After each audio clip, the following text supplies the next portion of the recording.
અગર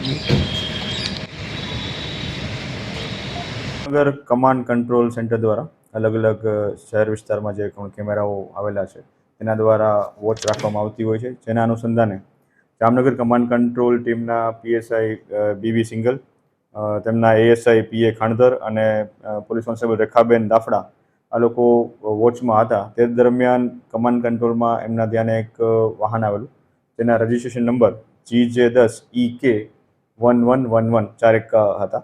આ શંકાસ્પદ વાહન જણાવ્યું હતા. તેની વિગતો ચેક કરતા જે કેમેરામાં એક્ટિવા વાહન દેખાઈ આવતું હતું, જેની ડિટેલ્સ ચેક કરતા એ ખરેખર રોયલ એનફિલ્ડ વાહન આ નંબરનું હોવાનું જાણવા મળેલું હતું.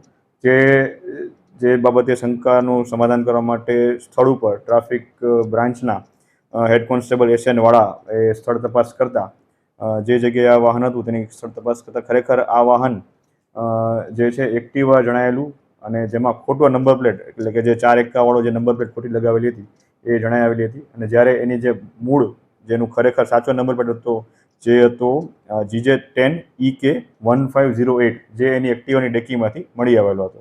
આમ આ જે આરોપી છે જેનું નામ છે પૃથ્વી રમેશ નડિયાદાદ, આ વ્યક્તિ દ્વારા પોતાની સાચી નંબર પ્લેટ દૂર કરી અને તેની જગ્યાએ 4 વાળી ખોટી number plate fancy number plate લગાવી અને ખોટી નંબર પ્લેટનો સાચા તરીકે ઉપયોગ કરી જાણતા હોવા છતાં પણ આ પ્રકારનું ગુનાહિત કૃત્ય કરેલું હતું. જે બાબતે ટ્રાફિક પોલીસ સ્ટેશન દ્વારા સિટી બી ડિવિઝન પોલીસ સ્ટેશનમાં ભારતીય ન્યાય સંહિતાની કલમ 336(2), 336(3) અને 340(2) મુજબનો ગુનો દાખલ કરવામાં આવેલો છે અને હાલ આ બાબતની આગળનું ઇન્વેસ્ટિગેશન ચાલુ છે. એ બાબતની તપાસ હાલ કરવામાં આવશે કે અગાઉ આ નંબર પ્લેટ કેટલા સમયથી એમણે વાપરેલી હતી તેમજ આ વાહનનો ઉપયોગ અન્ય કોઈ ગુનાહિત પ્રવૃત્તિમાં થયેલો છે કે કેમ તે બાબતની પણ તપાસ કરવામાં આવશે.